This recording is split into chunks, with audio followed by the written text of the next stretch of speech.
Ремонт можно начать и закончить в срок, уверен руководитель администрации Благоева Олег Клюенко. Он регулярно объезжает места, где идут активные ремонтные работы. Это участок дороги в обход городского поселения. За счет дорожного фонда происходит ремонт улицы. Это обход по ПГД Благоева дорога, улица Левская. Мы запланировали ремонт на протяжении дороги 460 метров идет.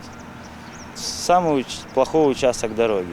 И примыкание еще дороги улица Мира. Там 150 метров. Это дорожный фонд. За счет дорожного фонда у нас приняли мы дороги на баланс, сделали кадастровые работы, увеличился дорожный фонд.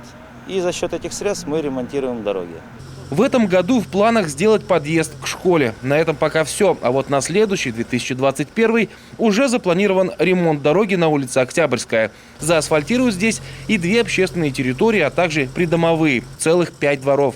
Продолжаются работы и по другим направлениям. По Благоеву выполнили такие работы, как освещение. Уже выполнены работы, дополнительное освещение уже делаем на протяжении 2 лет. Последний этап будет в 2021 году. С освещением мы заканчиваем. В других населенных пунктах также делаем освещение. Отдельный вопрос – снабжение жителей водой в некоторых поселках, относящихся к Благоево. Их уже несколько лет волнует вопрос о чистой воде и состоянии колодцев, которые пришли в негодность. Они были построены еще полвека назад и давно требуют ремонта. Поселок Солнечный – это объект колодцы по народному бюджету. Программа была «Народный бюджет». Там мы прошли, выходят мы такие колодцы сделали в 5 населенных пунктах. Это у нас Солнечный, Усть-Вачерга, деревня Вединга, Устьево.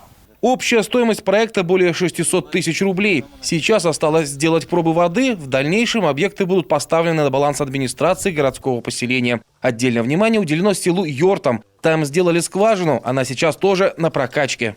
Почему мы здесь решили сделать в Йортаме скважину? По одной простой причине. Йортам – это потопляемая зона. То есть оно затапливается, дорога обрезана. А вода в колодцах после потопления портится. Скважина должна все вот эти порчи работ должна компенсировать. Работы по улучшению качества жизни односельчан обязательно будут продолжены, уверяют местные власти. Городское поселение постарается принять для этого участие и в национальных, и в общественных проектах. Северин Арп, Олег Юшков, телеканал Юрган, Ударский район.